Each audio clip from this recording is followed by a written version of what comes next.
আসসালামু আলাইকুম ওয়া রাহমাতুল্লাহি ওয়া বারাকাতুহু। আজ আমি জাতির উদ্দেশ্যে জাতিকে হুঁশিয়ার করার জন্য, জাতিকে জাগ্রত করার জন্য আমি আজ আপনাদের সামনে এই ভিডিওতে এসেছি।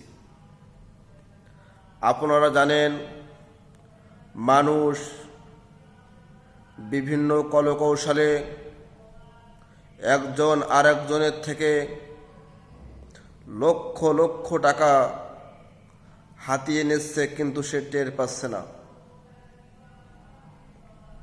আপনারা জানেন, বর্তমান বাংলাদেশে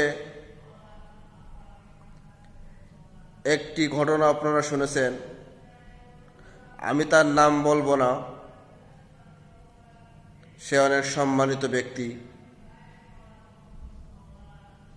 সে নাকি আশ্রয় কেন্দ্র খুলেছে।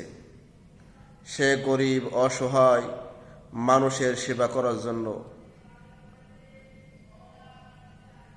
সে আশ্রয় কেন্দ্র খুলেছে।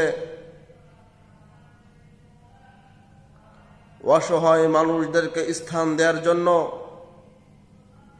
আর সে অসহায় মানুষদেরকে স্থান দেওয়ার নামে সে জনগণের থেকে বিভিন্ন ভিডিও ফুটেজ তৈরি করে লক্ষ লক্ষ টাকা অনুদান স্বরূপ সে গ্রহণ করেছে। এমনকি আপনারা জানেন, অসহায় মানুষ থেকে সে অনেক ফায়দা হাসিল করেছে, তাদের কীর্তি বিক্রি করেছে। এজন্য আমি আপনাদেরকে বলতে চাই, শুধু এই পর্যন্ত নয়, একজন মানুষ সে ইসলামের পোশাক পরে সে ইসলামকে বিক্রি করতেছে, যার কারণে ভালো একজন আলেম, তার কারণে সে মানুষের সামনে মুখ দেখাইতে পারে না। লক্ষ লক্ষ টাকা এইভাবে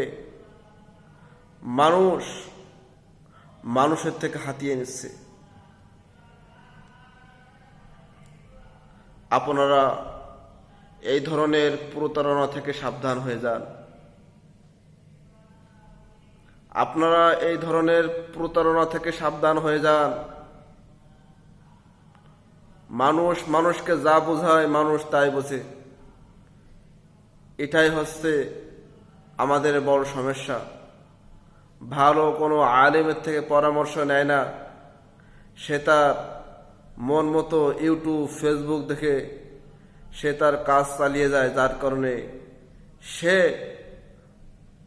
প্রতিটি মিনিটে সেকেন্ডে সে ক্ষতির সম্মুখীন হতে থাকে।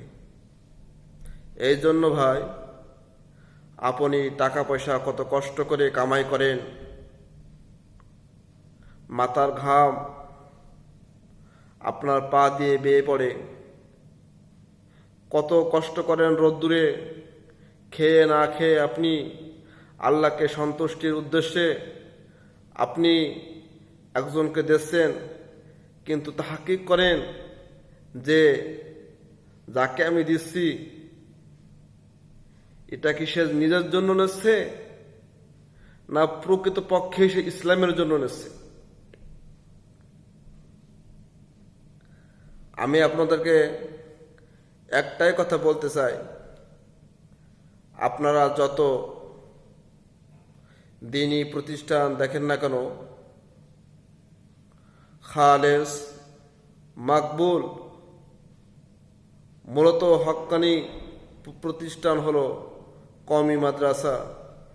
এখানে অনেক অসহায় গরিব এতিম ছেলেমেয়েরা লেখাপড়া করে। আপনারা এই ধরনের প্রতিষ্ঠানে দান করবেন। আসসালামু আলাইকুম ওয়া রাহমাতুল্লাহি ওয়া বারাকাতুহু।